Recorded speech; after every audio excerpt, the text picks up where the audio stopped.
नमस्कार friends, Marathi serial ॲक्टमध्ये मी तुम्हा सर्वांचं स्वागत करते. मुलगी झाली हो या मालिकेच्या आजच्या भागामध्ये आपण पाहणार आहोत.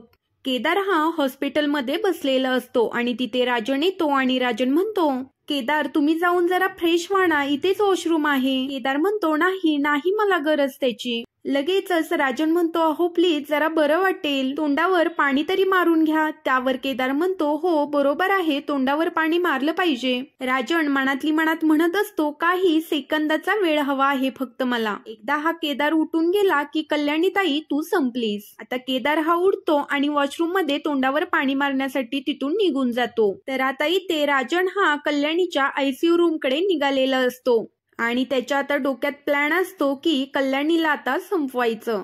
साजिरी आणि कल्याणी या दोघींपैकी एकीला संपवलं पाहिजे. साजिरीला संपवणं अवघड आहे, पण कल्याणीला आपण पटकन संपवू शकतो असं म्हणून तो आता दरवाजाच्या तिथे जातो. त्याच ठिकाणी शौनक पोचतो आणि शौनक डायरेक्टली पाठीमागून जाऊन राजनच्या खांद्यावरती हात ठेवतो आणि म्हणतो, मामा तू इथे काय करतोयस?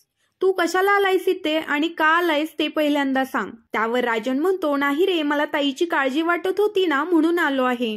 बघितलं ना ताईची अवस्था काय झाली आहे ते. शौनक म्हणतो, तू नको काळजी करूस, तुझ्या ताईची अवस्था अशी का झालेली आहे ते मला माहित आहे आणि ती कोणामुळे झालेली आहे हे सुद्धा मला माहित आहे. मी सोडणार नाही तुला, एवढं लक्षात ठेव. राजन मात्र इथे घाबरलेला असतो आणि राजनचा डाव पूर्णपणे फसलेला असतो. शौनकने त्याला रंग्याहात पकडलेलं असतं आणि शौनक राजनला म्हणतो, आत्ताच्या आत्ता इथून निघायचं. शौनक म्हणत असतो, तुला सांगितलं आहे ना तू हॉस्पिटलमध्ये फिरकायचं सुद्धा नाही.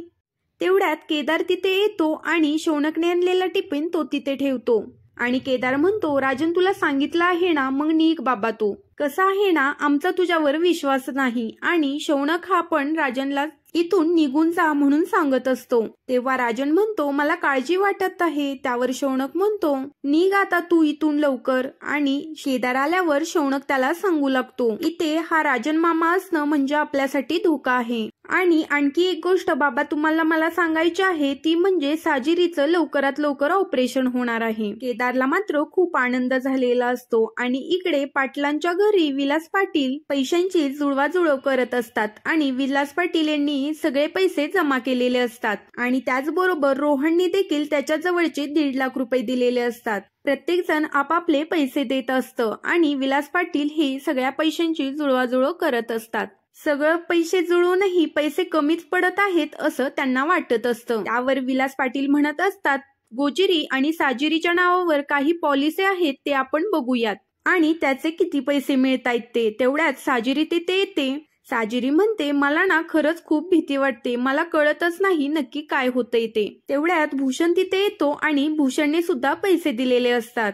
त्यावर भूषण म्हणतो, माझ्या लग्नासाठी मी हे पैसे ठेवलेले होते आणि काही पैसे कॅशमध्ये ठेवलेले होते, ते हे पैसे आहेत. भूषण म्हणतो, माझ्याकडूनही थोडा हातभार, प्लीज मला माफ करा, मी चुकलो. काही दिवसांमध्ये मी भरकटलो होतो, पण आता मला सगळं काही खरं कळलेलं आहे. विलास लगेच त्याच्याकडून तेच पैसे स्वीकारतो, पण हे विलासने उसने पैसे म्हणून त्याच्याकडून घेतलेले असतात. त्यावर विलास म्हणत असतो, कुठून सुरुवात करू मला काहीच कळत नाहीये. त्यावर भूषण म्हणतो, नक्की काय झालेलं आहे. तितक्यातच तिथे दमयंती येते आणि दमयंती म्हणते, काय तू पैशाचं टेन्शन घेतोयस, माझ्याकडे इतके मोठे दागिने आहेत, ते विक आणि घे पैसे, कारण पोरीचं ऑपरेशन होणं गरजेचं आहे. तिचा आवाज आला तर खूप बरं होईल ना.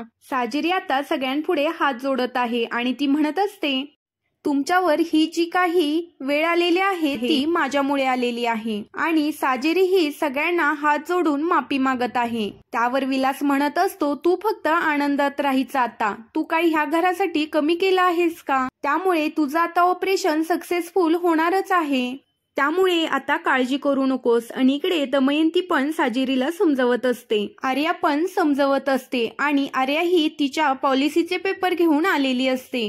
ते आरोहच्या नावावरचे असतात.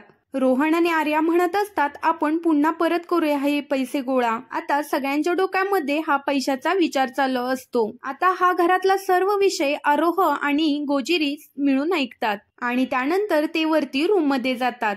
त्यावर आरोह म्हणतो, गोजिरी आपण पैसे गोळा केले तर आपल्याकडे एवढेच पैसे आहेत, आता काय करायचं? त्यावर आरोह म्हणतो, गोजिरी माझ्याकडे एक उपाय आहे, सांगू का तुला? सुपर आयडिया आहे. तो म्हणतो, अगं आपण गोबरे अंकलला म्हणजे तुझ्या बाबांना फोन करूयात का? गोजिरी म्हणते, बरं झालं आरोह दादा, माझ्या लक्षातच नाही आलं. तो म्हणतो, थांब मी आजीचा जाऊन फोन घेऊन येतो. त्यावर गोजिरी म्हणते, त्याची काही गरज नाही, आईचा फोन इथेच आहे, आपण त्याच्यावरून फोन लावूयात. आता गोजिरी आणि आरोह दोघे मिळून शौनकला फोन लावतात आणि ज्या वेळेला शौनक केदारला सांगत असतो साजिरीचं ऑपरेशन होणार आहे, तेवढा जास्त आनंद हा केदारला झालेला असतो. शौनक म्हणत असतो साजिरीचाच फोन आला आहे, तरी इकडून गोजिरी बोलत असते. त्यावर गोजिरी म्हणते, बाबा मला तुला काहीतरी सांगायचं आहे. आईचं ऑपरेशन होणार आहे आणि सगळे पैसे जमवत आहेत, पण माझ्याकडे तेवढे पैसे नाहीत, म्हणून मी तुम्हाला फोन केला. तुम्ही करा ना एक सुपर आयडिया, पण आईचं ऑपरेशन हे झालंच पाहिजे, मला आईचा आवाज ऐकायचा आहे. त्यावर शौनक म्हणतो, काळजी करू नकोस, आणि तो फोन ठेवून देतो. इकडे गोजिरीला खूप आनंद झालेला असतो, कारण ती बाबांशी बोललेली असते. तर इकडे केदार हा शौनकला सांगत असतो, साजिरीच्या ऑपरेशनचा खर्च खूपच आहे, ते जुळवाजुळव करत आहेत, पण ते मॅनेज होत नाही. एक तर उद्या बँकेचा हॉलिडे आहे आणि आता बँक बंद झालेली आहे, त्यामुळे पैसे काढता येत नाहीत. त्यावर केदार म्हणत असतो, काळजी करू नकोस, आपले मॅनेजर आहेत, त्यांना कॉल कर आणि तेवढी कॅश तुला अवेलेबल होऊन देतील आणि आपल्या कंपनीकडून तेवढे तुला अवेलेबल होतील. तू जा, मी आहे इथे. आता शौनक हा घरी जायला निघालेला असतो. शौनक हा घरी येऊन मॅनेजरला फोन करतो आणि त्यांना पैशाची अरेंजमेंट करायला लावत असतो. त्याच वेळेला तिथे वैशाली येते आणि वैशाली म्हणते, शौनक हे पैसे घे, आजपर्यंत हे पैसे मी साठवलेले आहेत, ते तुला मी देत आहे, पण मला असं वाटतं की साजिरीचा आवाज आला पाहिजे, माझ्याकडून थोडी तुला मदत, फुल ना फुलाची पाकळी म्हणून मी तुला हे पैसे देत आहे. आणि शौनकला मग ती पैसे घ्यायला लावते. तर इकडे आपल्याला पाहायला मिळतं राजन आणि दिव्या खूप चिडलेले असतात आणि राजन म्हणत असतो की मला काही कळतच नाही, प्रत्येक वेळेला मी मारायला गेलो की असाच प्रॉब्लेम होतोय. त्यावर दिव्या म्हणत असते, मग काय करायचं डॅडा, ती गोजिरी पण खूपच हवेत चाललेली आहे. राजन म्हणतो, मग एक गोष्ट लक्षात ठेव, आपण ह्या दोघींना संपवण्यापेक्षा फक्त गोजिरीला संपवलं तर काहीच प्रॉब्लेम येणार नाही. तरी इकडे राजनने आता प्लॅन केलेला असतो, उद्या ऑपरेशनला घेऊन साजिरीला जाणार आहेत. गोजिरीला आता आपण किडनॅप करायचं आणि तिचा गेम वाजवायचा.